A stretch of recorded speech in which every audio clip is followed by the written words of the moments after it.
नमस्कार। आज हम कक्षा 10 से हिंदी व्याकरण में वाच्य पढ़ेंगे। वाच्य की परिभाषा। सामान्य रूप से वाच्य का शाब्दिक अर्थ होता है बोलने योग्य या जो बोलने का विषय हो। इसे किसी बात को कहने का ढंग भी माना जा सकता है जिसके द्वारा कोई व्यक्ति अपने किसी बात के बिंदु को प्रमुखता से स्पष्ट करता है। वाच्य इस बात को प्रकट करता है कि कोई किस कथ्य बिंदु को अधिक महत्व दे रहा है।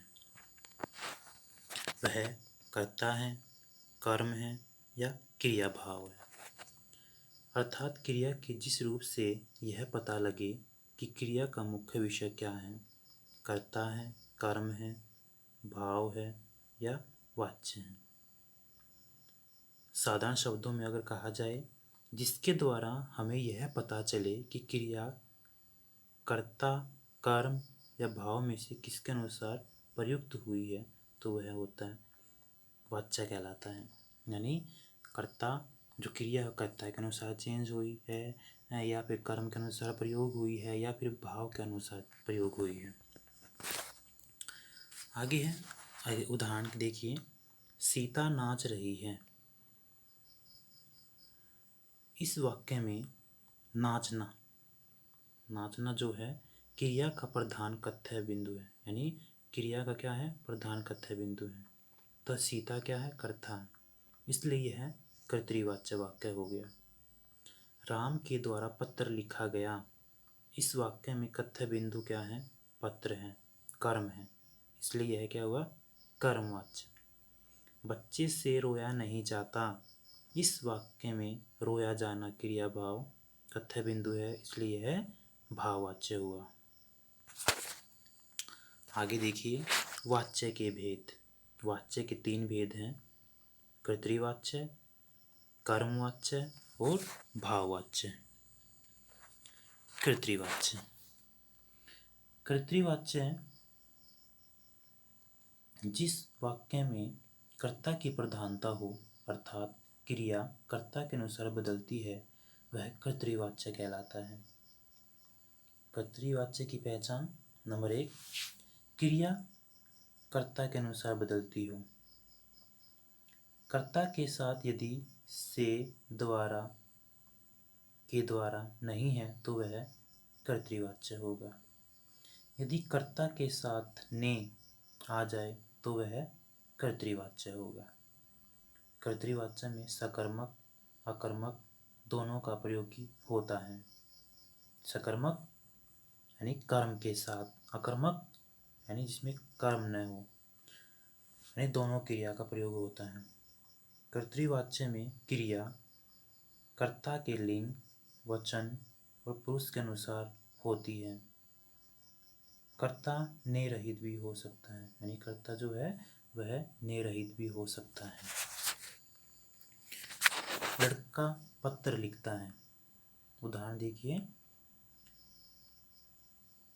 इस वाक्य में कर्ता लड़का एक वचन, पुल्लिंग और अन्य पुरुष में है। लिखना क्रिया भी एक वचन, पुल्लिंग और अन्य पुरुष में है। तो यहाँ पर क्रिया कर्ता के अनुसार प्रयोग की गई है।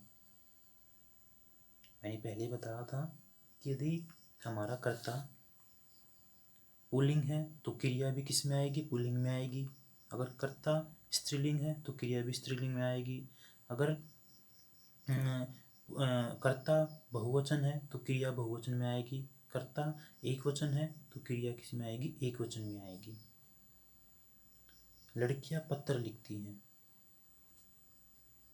इस वाक्य में कर्ता बहुवचन, स्त्रीलिंग, अन्य पुरुष में है और लिखती क्रिया भी बहुवचन, स्त्रीलिंग और अन्य पुरुष में है। तो यहाँ भी क्रिया कर्ता के अनुसार ही प्रयोग की गई है।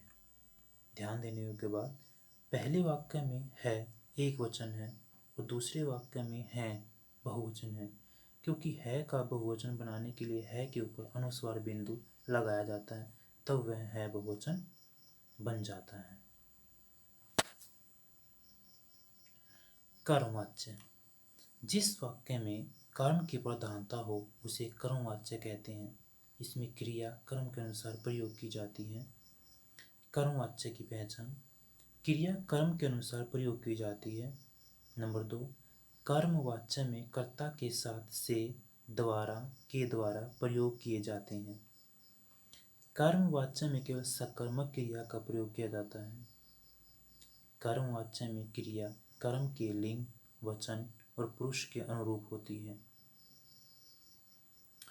कर्मवाच्य उदाहरण देखिए। इस वाक्य में पढ़ा गया क्रिया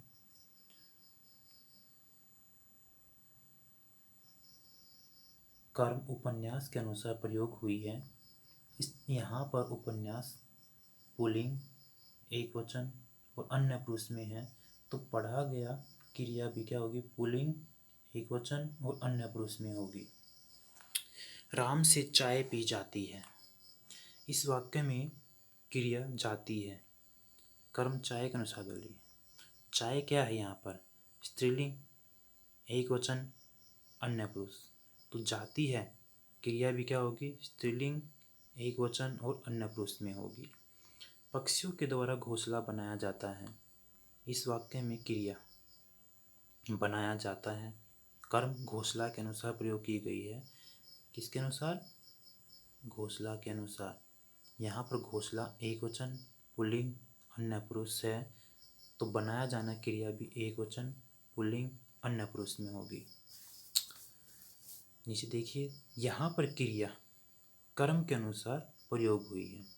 यदि क्रिया कर्ता पक्षियों के अनुसार प्रयोग होती तो क्रिया बहुवचन में होती, क्योंकि कर्ता बहुवचन में है।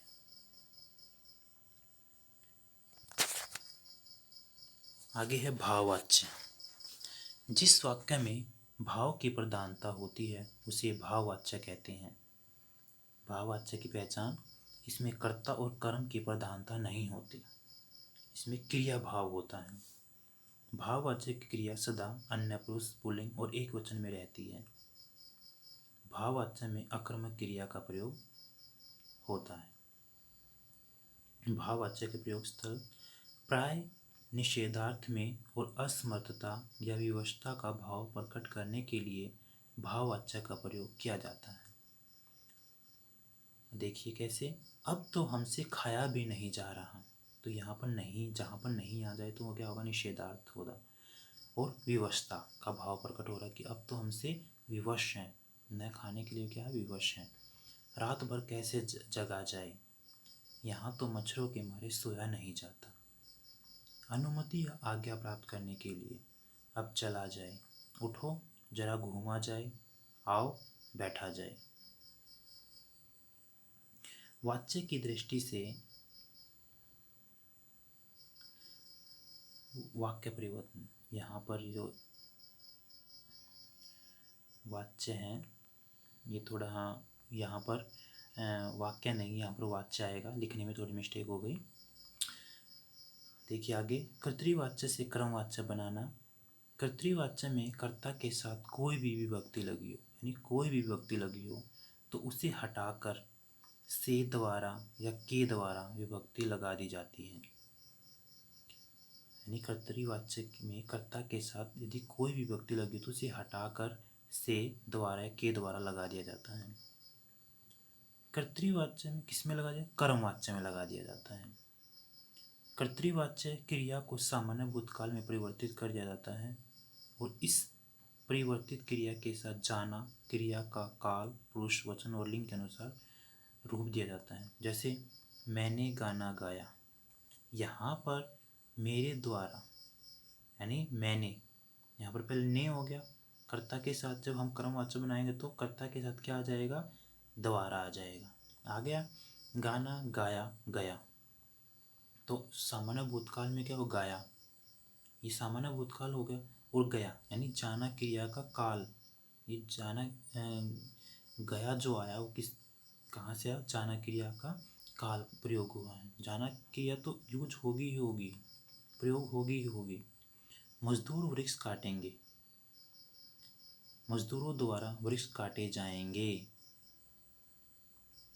सूरदास ने सूरसागर की रचना की, सूरदास के द्वारा सूरसागर की रचना की गई, यानी की गई, गई जाना क्रिया। रचना क्या होता है? रचना स्त्रीलिंग है, तो क्रिया भी हमारी किस में आई? स्त्रीलिंग में आएगी। कर्तृवाच्य से भाववाच्य बनाना। कर्तृवाच्य से भाववाच्य बनाते समय कर्ता के साथ से के द्वारा परसर्ग का प्रयोग किया जाता है।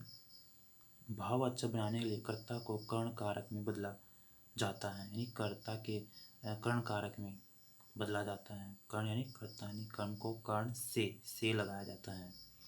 अकर्मक धातु के सामान्य भूतकाल के रूप बनाकर अंत में जा धातु के प्रयोग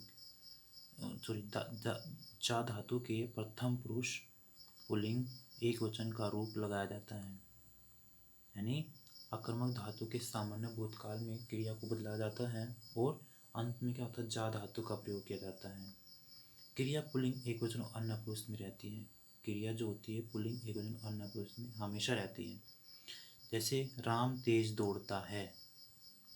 राम तेज दौड़ता है यानी दौड़ना।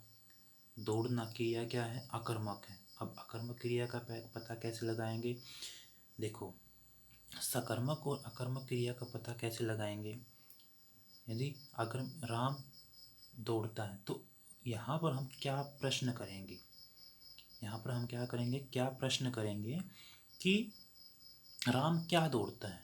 यदि हमारे पास क्या का उत्तर आ जाता है तो वो होगी हमारी सकर्मक क्रिया। यदि हमारे पास क्या का उत्तर नहीं आता है तो वो होगी हमारी अकर्मक क्रिया। तो यहाँ पर क्या दौड़ता है भाई? यहाँ पर क्या का कोई उत्तर नहीं मिल रहा है, तो यहाँ पर दौड़ना क्या है? अकर्मक क्रिया हुई। राम से तेज दौड़ा जाता है। देखो, राम से तेज दौड़ा जाता है, तो यहाँ पर क्रिया दौड़ा जाता है, क्रिया हमेशा पुल्लिंग में रहेगी, एक वचन में रहेगी और अन्य पुरुष में रहेगी। मैं सर्दियों में नहीं नहाता। नहाना, मैं क्या नहाता हूँ। मान ली मैं कोई वाक्य बोलता हूँ, मैं क्या नहाता हूँ, तो क्या नहाने, क्या का तो कोई आंसर नहीं मिला। तो यहाँ पर जो नहाना क्रिया वो क्या है? अकर्मक क्रिया है। मुझसे सर्दियों में नहीं नहाया जाता।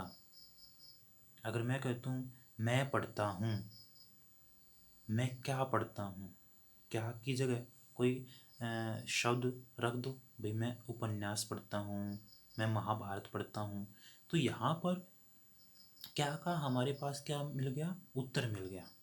तो पढ़ना जो क्रिया होगी वो क्या होगी? हमारी सकर्मक क्रिया हो गई। कर्मवाच्य भाववाच्य से कर्तृवाच्य बनाना। कर्तृवाच्य में से, द्वारा, के द्वारा परसर्ग का प्रयोग नहीं होता। सामान्य भूतकाल क्रिया को मुख्य क्रिया बनाया जाता है। जहाँ जाना रंजक क्रिया हटा दी जाती है। कैसे? नरेश द्वारा पुस्तक लिखी जाएगी। कर्तृवाच्य में बदलेंगे तो क्या होगा? द्वारा हट जाएगा, नरेश द्वारा पुस्तक लिखी जाएगी, लिखेगा। माँ के द्वारा पुत्र सुला दिया गया, माँ ने पुत्र को सुला दिया। फूल तोड़े, तुम फूल तोड़ोगे, तुमसे फूल तोड़े जाएंगे। राम से दौड़ा नहीं जाता, राम दौड़ नहीं सकता। तो ये था हमारा क्रमवाच्य भाववाच्य से कर्तृवाच्य बनाना। आशा करता हूँ कि आप सभी को ये वीडियो पसंद आई होगी। धन्यवाद।